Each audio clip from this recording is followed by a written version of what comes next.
রুমে যখন গেলাম বেডরুমে, সেখানে টেবিল আছে, সাইডে একটা বেড আছে।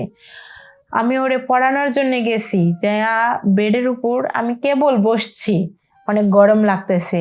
ও রুমের আলো বন্ধ করে দেয়, বন্ধ করে দিয়ে সে আমারে দৌড় দিয়ে এসে জড়ায় ধরে, পিছন থেকে জড়ায় ধরে সে আমার সাথে অনেক রকমের কিছু করতে চায়। আমি তখন ওরে বাধা দিই। পরে এক পর্যায়ে যে সে আমারে এমনভাবে স্পর্শ করে, যার কারণে আমি অনেক দুর্বল হয়ে পড়ি। সেও ছিল অনেক সুন্দর ছেলে, যার কারণে আমি কিছু বলতে পারি নাই। সে আমার সাথে স্বামী স্ত্রীর মতন কাজগুলো করলো। করার পরে আমি ভাবার পরে ওরে আমি বললাম যে তুমি আজকে যে কাজটা করলা, কখনো তুমি উচ্চ লেভেলে উঠতে পারবা না। তোমার দেখো পরিণতিটা কত খারাপ হয়। আমি একজন টিচার মানুষ, তোমার টিচার হই, আমি পড়াইতে আসি।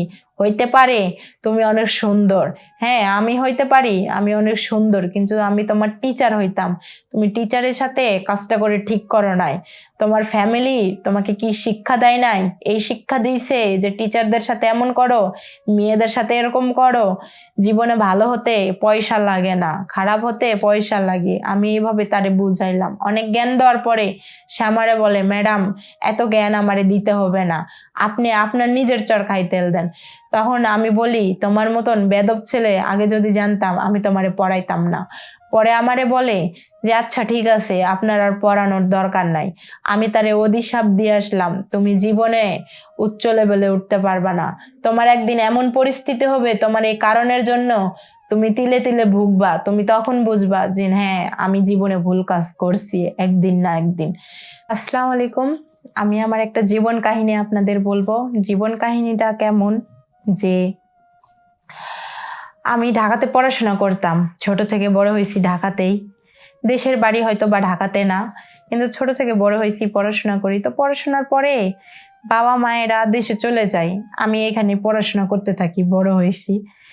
তো আমি চাকরি বাকরি খুঁজলাম, চাকরি পাইলাম না। তো ভাবলাম যে বাচ্চাদের টিউশন নেওয়াবো, এইখান থেকেই কিছু টাকা কামাই হবে, বাচ্চাদেরও পড়াশোনাটা হবে।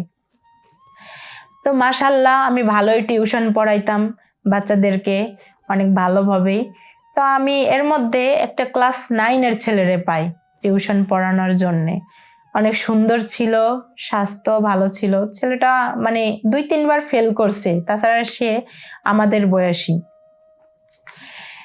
ছেলেটা ফেল করার কারণে আমারে নিয়েছে, তারে পড়ায় সে পরে আমার দিকে কোন নজরে তাকায়, অন্যভাবে তাকায়, সে অনেক কিছু বোঝানোর চেষ্টা করে। আমি ওসব বুঝতাম না, আমি তো টিচার মানুষ, আমি পড়াইতে চাই, আমি পড়াই সুন্দরভাবে। একদিন হঠাৎ করে সে আমারে বলে, সে আমারে বলে যে ম্যাডাম আপনি আমার বাসায় সকালে আসেন না পড়াইতে, আপনি বিকালে আসেন পড়াইতে, সন্ধ্যার টাইমে। আমি তখন হতভাঙ্গা হয়ে বললাম যে কেন, কোনো সমস্যা? বলে না ম্যাডাম, আপনি বিকালে আসেন পড়াতে, ওইটা আমার পক্ষে আজকে একটু ভালো হয়। আমি বলি আচ্ছা ঠিক আছে।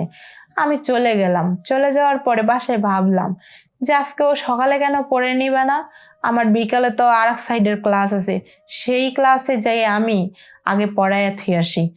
কারণ আমি ওই দিন বলি যে আমার আজকে একটু সমস্যা, তাই আমি বিকালে যাইতে পারবো না। তাই আমি ওইখানে সকালে টিউশনটা শেষ করে আসি। আসার পরে বিকালে ওর ওখানে যাই, সন্ধ্যার সময় ঢুকি। বাসায় যাওয়ার পরে দেখি যে বাসায় কোনো মানুষ নাই, কোনো লোকজন নাই। আমি বলি তোমার বাসায় কোনো লোকজন নাই কেন? বলে ম্যাডাম সবাই ঘুরতে বের হয়েছে। আমি বলি কখন গেছে? কয় বেশিক্ষণ হয়নি, 10-20 মিনিট। আমি কই কখন আসবে? বলে 9টা 10টা। আমি বলি এত রাত হবে? তখন বলি আমি আচ্ছা ঠিক আছে, সমস্যা নাই, তুমি পড়ো, তোমারে পড়ায়। বলে ম্যাডাম কোনো ভয়ের কারণ নাই, আপনি পড়ান। তার রুমে যখন গেলাম বেডরুমে, সেখানে টেবিল আছে, সাইডে একটা বেড আছে। আমি ওরে পড়ানোর জন্য গেছি, যে বেডের উপর আমি কেবল বসছি, অনেক গরম লাগতেছে।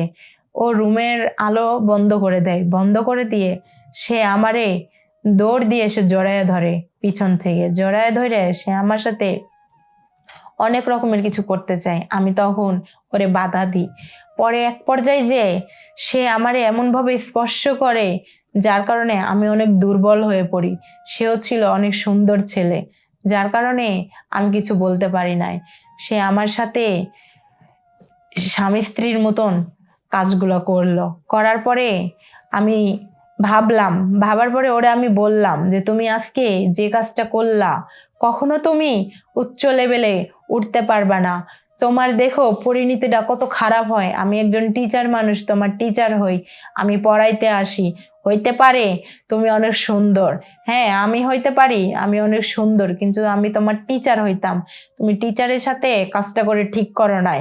তোমার ফ্যামিলি তোমাকে কি শিক্ষা দেয় নাই? এই শিক্ষা দিয়েছে যে টিচারদের সাথে এমন করো, মেয়েদের সাথে এরকম করো।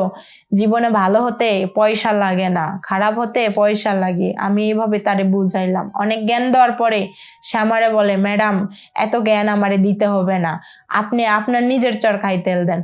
তখন আমি বলি, তোমার মতন বেদব ছেলে আগে যদি জানতাম আমি তোমারে পড়াইতাম না।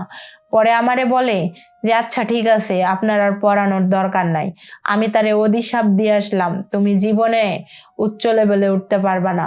তোমার একদিন এমন পরিস্থিতি হবে, তোমার এই কারণের জন্য তুমি তিলে তিলে ভুগবা। তুমি তখন বুঝবা যে হ্যাঁ আমি জীবনে ভুল কাজ করছি একদিন না একদিন। তখন আমি তারে এই কথাটা বলে চলে যাই। চলে আসার পরে আমি অনেক কান্নাকাটি করি। আমার যদি কিছু হয়ে যায়, পেটে যদি একটা বাচ্চা আসে, আমার সম্মান থাকবে না এলাকায়। আমার বাপ মায়েরা এমনি মধ্যবিত্ত ঘরের সন্তান, আমি মধ্যবিত্ত ঘরে জন্ম। তখন আমি না পেরে ডাক্তারের দোকানে যেয়ে আমি ওষুধ খাই। ওষুধ খাওয়ার পরে আমি কিছুদিন পরে একটা ভালো অফিসে চাকরি পাই, সরকারি অফিসে আমি চাকরি করি। তখন থেকেই ধীরে ধীরে আমি ভালোভাবেই চাকরি বাকরি করতেছি। এখন থেকে 10 বছর আগের ঘটনা আমার জীবনের সাথে ঘটছে। এই ঘটনাটা যেন অন্য কোনো মেয়েদের সাথে বা অন্য কোনো টিচারদের সাথে যেন না ঘটে, আমি এইটা সবার কাছে কামনা করি। সবার সন্তান এক সমান হয় না, সবার সন্তান বিভিন্ন ধরনের বিভিন্ন কোয়ালিটির হয়।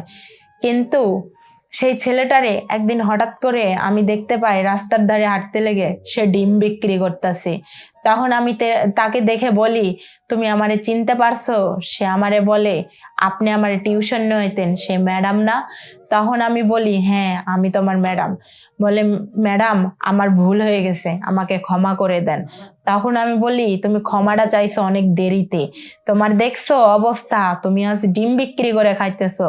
কিন্তু দেখো আমি কষ্ট করেছি, এই জন্য আমি চাকরিও পাইছি। মাশাল্লাহ দিলে আজ 10 বছর ধরে আমি সরকারি অফিসে চাকরি করি। আর দোয়া করি কোনো টিচারদের যেন এমন পরিস্থিতি না পড়তে হয়। আসসালামু আলাইকুম।